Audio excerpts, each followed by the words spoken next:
Hello anybody, and welcome back to Let's Play Super Mario Bros. 2 on the All-Star Pack. I'm Mr. Devious, or just Deeb, and in the last episode, we beat World 5, Claw Grip with Luigi, and in this episode, we're going on to World 6 with Toad. We're going back to the desert. We started in the plains, we went to the desert, we went back to the plains, we went to the tundra, we went back to the plains, and here we are, back in the desert. So as another desert world, this is a very challenging world. I actually tried to do a recording already of this section, and it really didn't go so well. I died like 5 times specifically after saying, oh, this world isn't as hard as World 5. I found World 5 to be harder. Not that World 5 didn't kill me a lot, but this killed me a lot more than I should have died. I did check around with the potion, though, in my failed recording, so maybe this time I'll have a little more success in finding a health-up mushroom. The answer is no, I will not. However, this is a very long horizontal section of the game, so even if you search around, even if you go down these pipes, they don't serve as checkpoints between areas, so you need to make your, make the most of your area. If that makes... You need to make the most of your exploration and not necessarily go down these pipes because they will respawn enemies even after that. Thankfully, Cobrats, even if you don't hit anybody with them, you will, even if you don't hit anybody with the Cobrat, it'll still die. It'll still fall off screen. Now this first level of the desert has a lot of high jumps, so this actually is a difficult level for Toad because he is not a good jumper. He is a terrible, terrible jumper. Thankfully, I do know that there is a mushroom up here. Thank goodness. I think the first mushroom is a little more easily placed in the advanced version of this game, but I honestly can't remember off the top of my head. And Toad hates vegetables, so we're just gonna throw those away. Take that. So you come to this huge field of pipes, and there's a snake in there, and a snake in there. You want to get rid of these snakes. So maybe you don't want to go down all those pipes. That's a lot of pipes you can go down. And then you find a locked door. This is kind of an moment in this level. And it works pretty well. So now you have to go from pipe to pipe, trying to figure out which one will lead you to victory. I think it's this one. And I'm right. You want to look for the pipe with the sand and the frowny face up above, because they're like little faces in the upper part of the jars made out of those wood logs. And because this is a key, I mean, I don't really have much to say on it being a key aside from the fact that a Phanto will kill you. Interestingly, I'm not gonna actually go down a pipe with that. I will, however... Whoa! He caught up on me.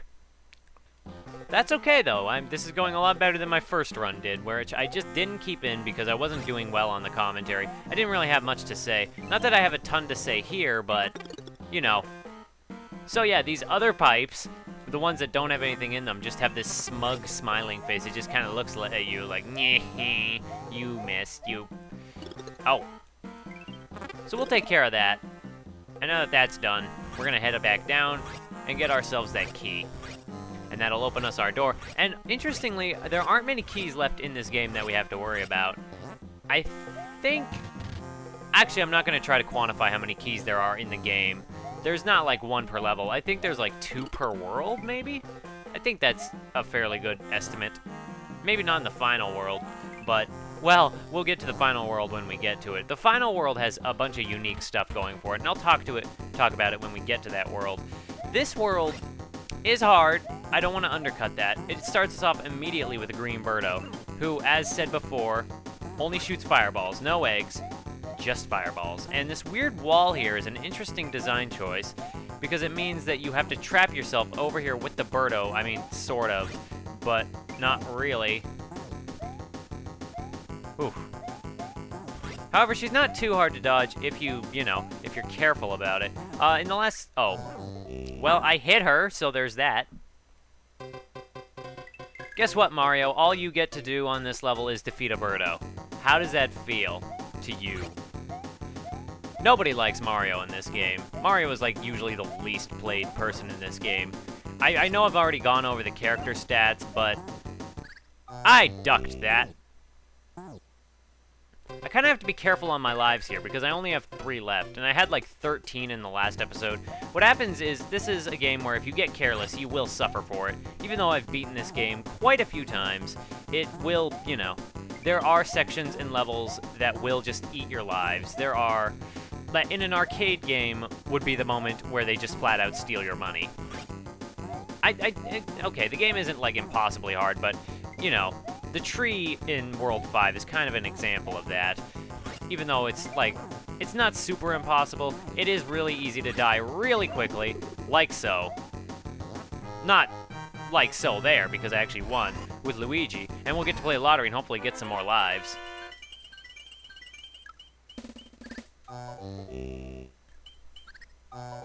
Well, no extra lives for me. However, that does bring us to a level where I probably very much should not be playing as Toad. So, even though this is a desert world, this is a very peculiar level that they decided to go on. We're in the cliffs. I mean, we're in the sky. Riding albatrosses. This is our level. Just riding through the sky. Thankfully, the game doesn't let you pick up albatrosses and kill yourself, but I don't understand why the desert led to the cliffs, or like, I don't even know if I would call it a cliffs, but just this big, open, huge space, and it's really not an ideal place for Toad because of how he controls. Now here's a cool little, oh boy. The cool little detail is that this is obviously where you get the mushroom, because there's definitely not a lot of space for you to throw down a potion unless you carry the potion with you. But the cool thing, or at least the annoying thing, is if you choose to get that mushroom, you kind of have to head back. So here we are, just kind of waiting on there. You can't ride the Bezos, as far as I can tell. I've never been able to do it. And you kind of have to watch that Panzer on the return trip. We got an albatross in the back there. Just riding along. This is very much a patience level. You just kind of have to wait it out until you get to the end. Dodge the occasional enemy. This is actually, if I remember correctly, a very short level too, so maybe that adds to why I think that World 6 is at least easier, mostly, than World 5 was. World 5, I think, is harder, like, as an overall thing, whereas World 6 has difficult rooms. Like, in the first level, that expansive desert. And it is a long level, too, but once you get past that first section and get into that room with the key and the Phanto, it's not too bad. So we got ourselves a green pumpkin, which I was informed is actually a very normal color for pumpkins. It's just that in North America, we're very used to the idea of orange pumpkins, so that's neat. But yeah, that already brings us to the end of the level. Here we are, Birdo again. I'm not even sure if there is a fourth mushroom in this level, and that same potion, you have to reuse it. But even so, that takes care of that. Getting good at fighting these Birdos and clearing through them easier. I don't think we got any coins, or we got like 1 coin. Yep. Thank goodness that I did get that extra life though, because it is getting to the point where extra lives are going to be quite helpful, and I will want to have them in my stock of lives. This is a very ugly room, by the way. I do not like this room. They just used the sand texture and blocked you in there. It's just kind of not a nice touch.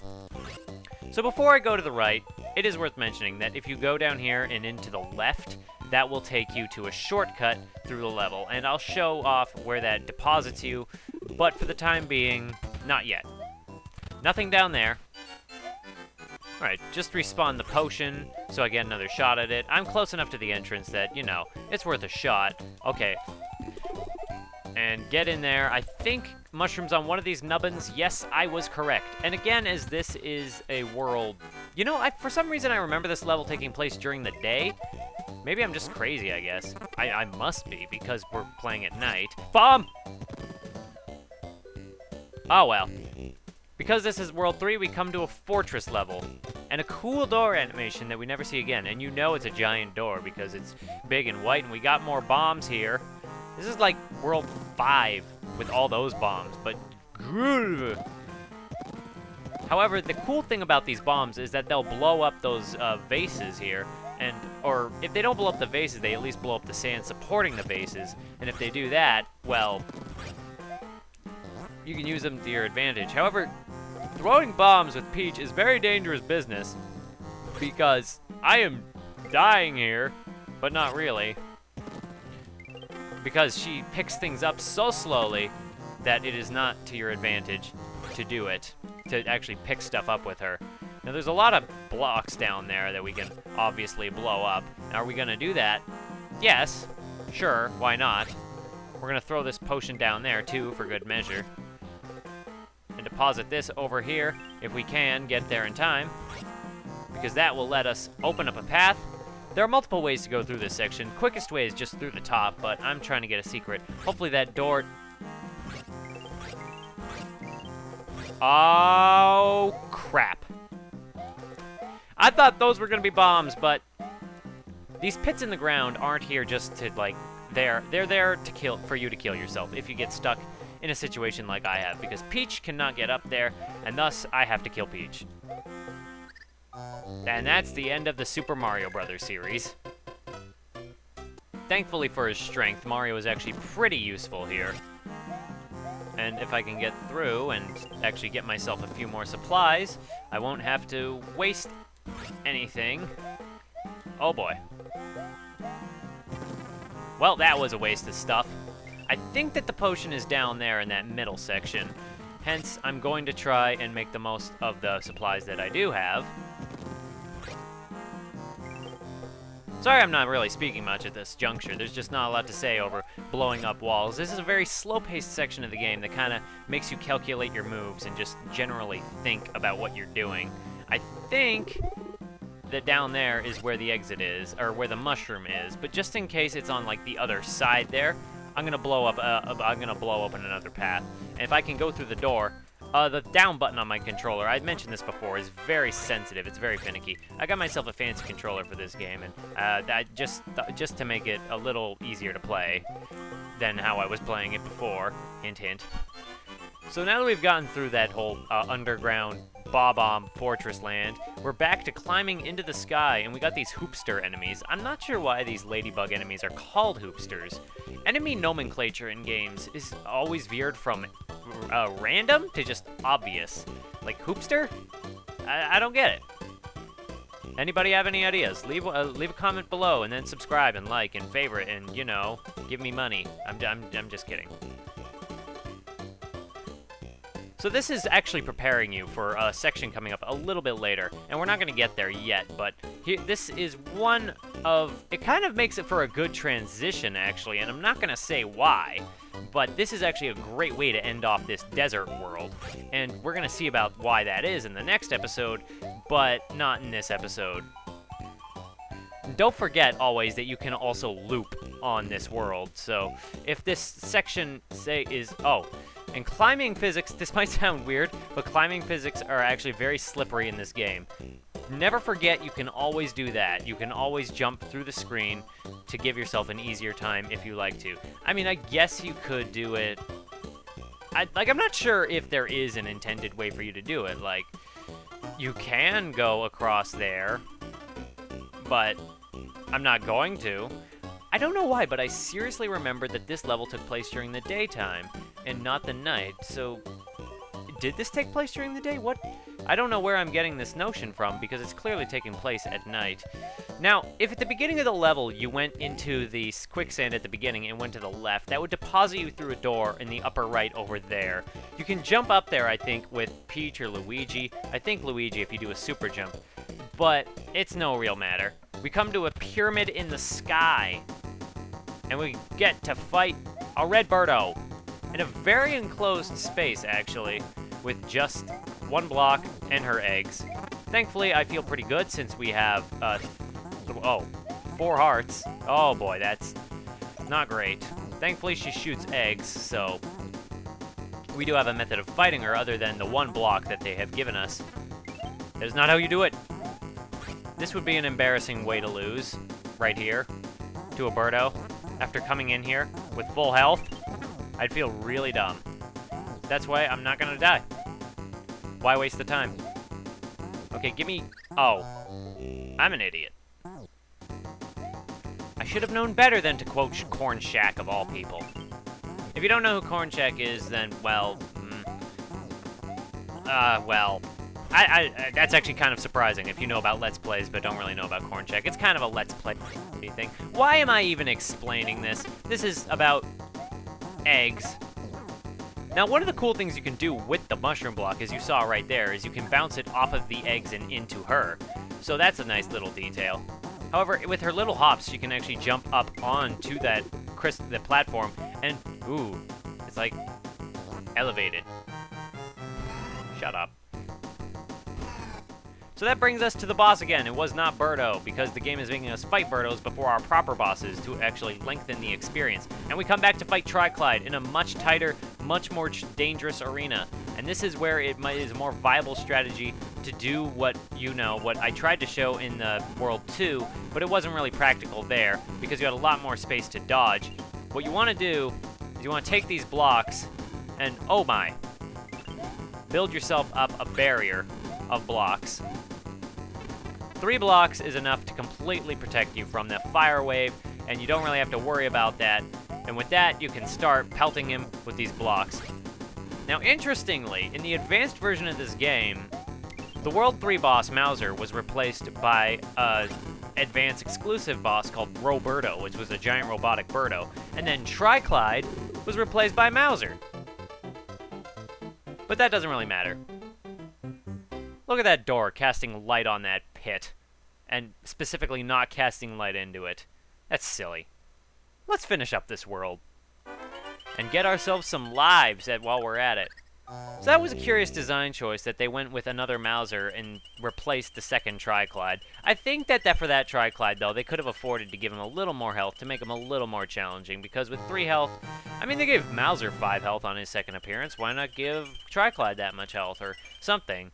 Granted, when you throw your blocks, they're gone. They fall in the pit behind him, but that just makes you conserve your resources. So I think that would have been a really cool idea. Unfortunately, they didn't really go through with it. Oh well. But can I get this 3rd star? Yes! That's a great way to end off the episode. So yeah, that clears up World 6, which means that all we have left is World 7, the final world, which we will do in the next episode. I hope to see somebody then. Bye-bye.